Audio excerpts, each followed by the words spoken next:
Okay. Hello po, magandang araw sa lahat ng mga nagre-request sa akin na basahan po si Ma'am o si Attorney Rowena Amelia Villena Guanzon. Ayan. Ano rin po to, marami po nagre-request. So, again, ito po ay for entertainment use only. So, sana po ay huwag masyadong apektado yung mga basher. Ako po'y tagabasa lang ng tarot. Ito po. Pakinggan po nating mabuti. Si Maria Rowena Amelia Villena Guanzon, pinanganak ng August 29, 1957. 68 years old. Pero napaka-lively niya, no po. At saka, napaka-cheerful na. Sa nakikita ko, hindi ko po siya kilala. Nakita ko lang po siya sa mga TikTok, sa mga Facebook, mga YouTube, ayan, sa social media, ayan. Atin pong scramble to, like an egg, scramble. Again and again, ito po ay for entertainment use. Ang tamaan ay huwag magagalit. At interpreter lang po ako ng tarot. So since si Rowena Guanzon, Attorney Rowena Guanzon, ang aking sinabi sa tarot na ipakita, hinihiling ko pong ipakita ninyo kung ano ang nakikita ninyo kay Ma'am Attorney Rowena Guanzon. Unang tarot. Actually, dito makikita nyo po, siya to. Nung unang panahon, mayroon siyang, ang kanya pong past life ay lalaki. Ayan po, nakita nyo, lalaki. At siya po ay hindi basta lalaki. Siya po ay may kaya, mayaman na tinalikuran niya. Yun po ang past life niya. Kung makikita nyo po rito, isang nakaraan, yun yung buwan. Isang nakaraan na pagkatao, yun yung kanyang reincarnated, o kung hindi man kayo naniniwala, yung past life niya, siya ay isang kilalang mahistrado rin. Ayan, bakit mahistrado? Kitang-kita nyo naman sa kanyang kasuotan na siya ay may narating, may talino at pinag-aralan. Ang tumalikod sa isang kayamanan. So, bakit ko to sinasabi?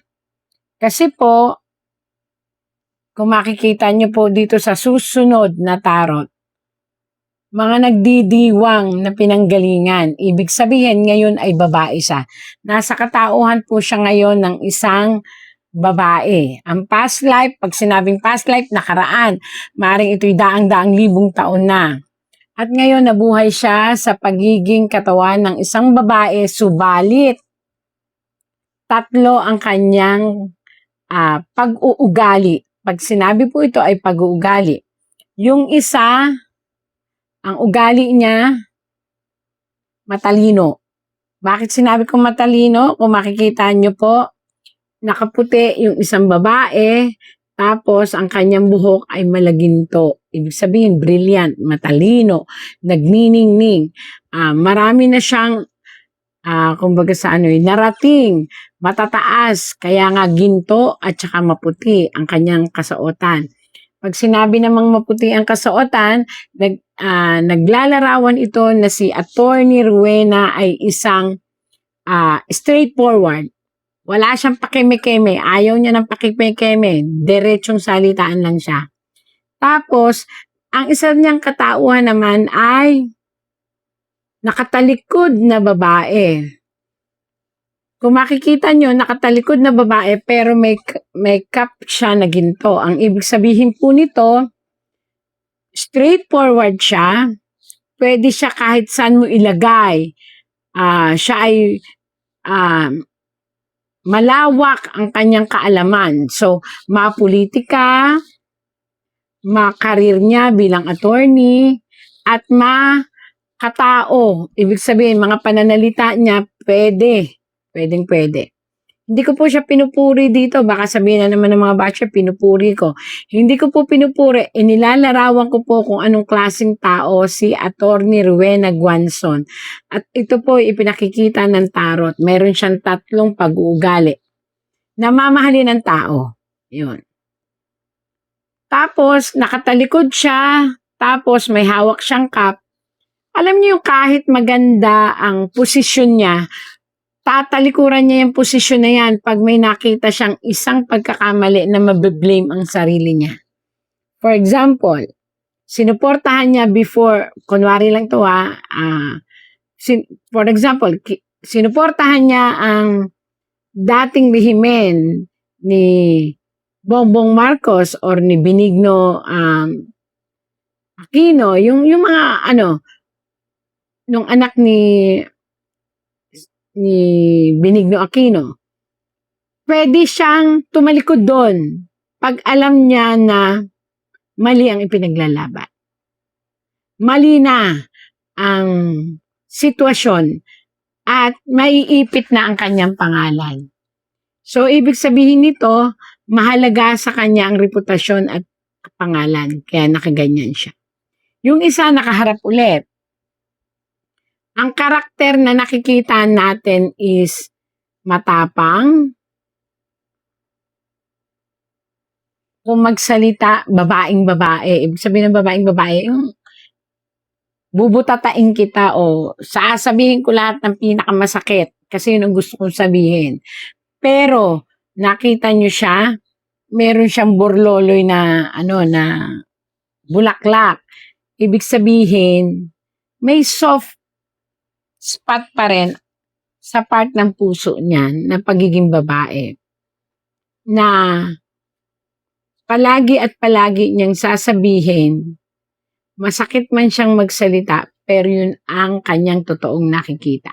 So yun ang 3 pag-uugali ni Attorney Rowena Guanzon. Ito yung pinakamaganda niyang katangian, pwede siyang tumalikod, pwede niyang talikuran ang lahat, kahit ang kanyang, kung sakaling may posisyon siya. Pwede niya yung talikuran at bitawan. Pag nakita niyang ang kapanalig niya mismo ay mali ang ginagawa. At yun ngayon ang nakikita sa kanya ng tarot. Isang kapanalig niya ang talagang iniwan niya dahil may mali. At gusto niya ituwid yun. Yun ho ang sabi ng tarot.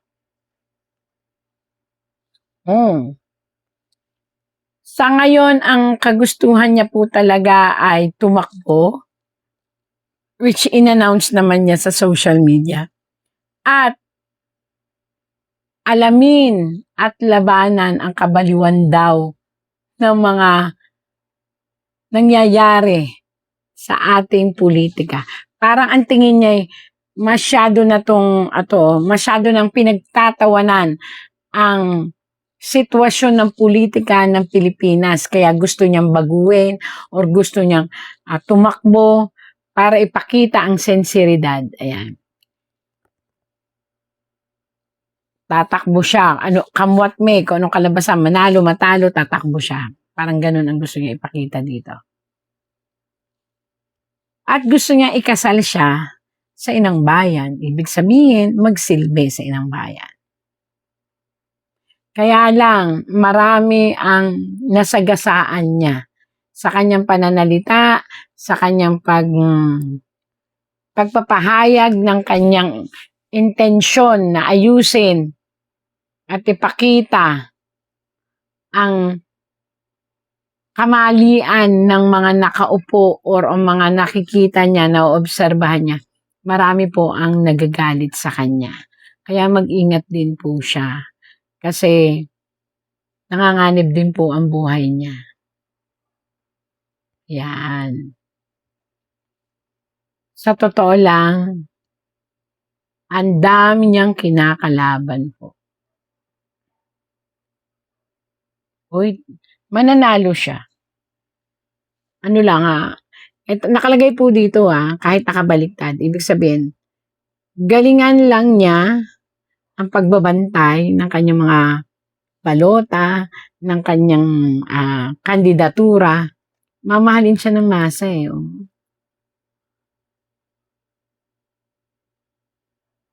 Kaya lang hindi siya pwede na may mga kaanib-anib eh.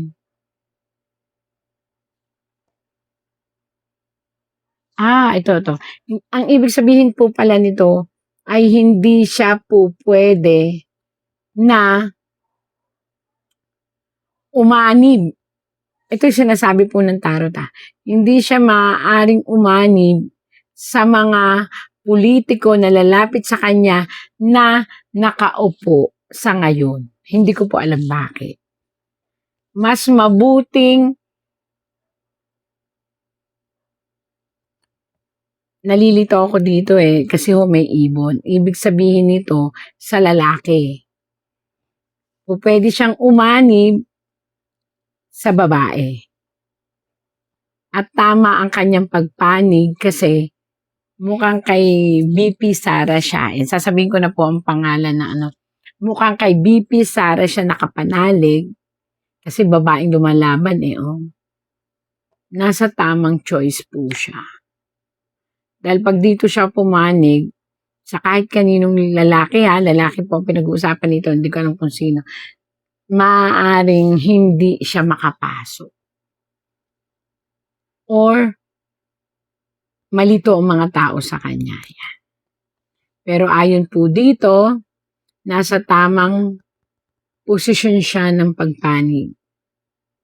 At kung mananatili ito, maliliwanagan ang lahat at maaaring masulat na naman sa historya o history ng Pilipinas ang pagsasanib puwersa. Yan pagsasanib puwersa, nakabaliktad. Ibig sabihin, mangyayari pala. Pagsasanib puwersa ng paglantad ng katotohanan, ito po yon. Bakit nalaman dito sa tarot na katotohanan? Kasi po inang bayan tapos malatigre o malaliyon na mga sikreto na hindi alam ng buong sambayanan ang maire-rescue. Wow, baka Ma'am Attorney Rowena Guanzon, pag kayo ay pumasok or manalo, yan ang interpretasyon po nito, ay makakalkal ng tuluyan at dire-diretsong maisasaayos muli sa tulong ng lahat ng mananalo na magiging kapanalig ninyo na maisaayos pa ang takbo ng ekonomiya at political system sa ating bansa. Kaya dapat ang maging kaanib nyo talaga babae. Ayan. Mag-ingat din po sa health. Yung tension, cholesterol, and stress. Yan po. Pero nakikita po rito ng inyong pagtakbo ay maaari maging maganda ang resulta. Ayon po sa tarot, nasa tama po ang inyong pagpili ng kakampihan. Isang babae na may matatag. Yan po, matatag. Yun yung babae, yung babae. Ito ay ang pagsagwan. Matatag na pagbabalik ng isang taong nasa malayo. Yan, isa rin yan sa magiging proyekto nyo. At ang maganda nito, kakalabanin nyo talaga ang mga tiwali. Naku, maaaring manalo po kayo. Maaari po kayong manalo. Basta nasa tamang pagpili lang po ng makakasama. Ayan po.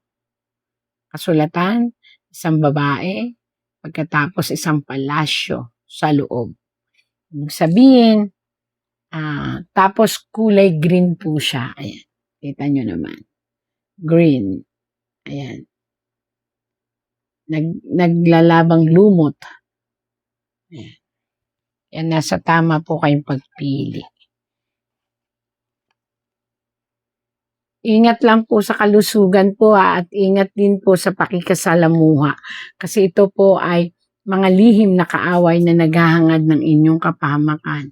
Kung sino man ito, naway wag magtagumpay. Kasi maganda naman po ang inyong hangarin sa inyong paglapit at paglaban sa politika. So sa ngayon, yan po ang nakikita ng tarot natin para kay ating attorney Rowena Guanzon. Sana po ipagpatuloy niyo po ang lahat ng inyong naisin at ipaglaban kung anong inyong gusto na pagtakbo.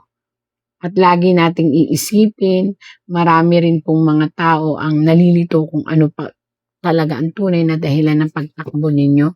Pero sa nakita ko naman po sa tarot, maganda naman po ang inyong adhikain.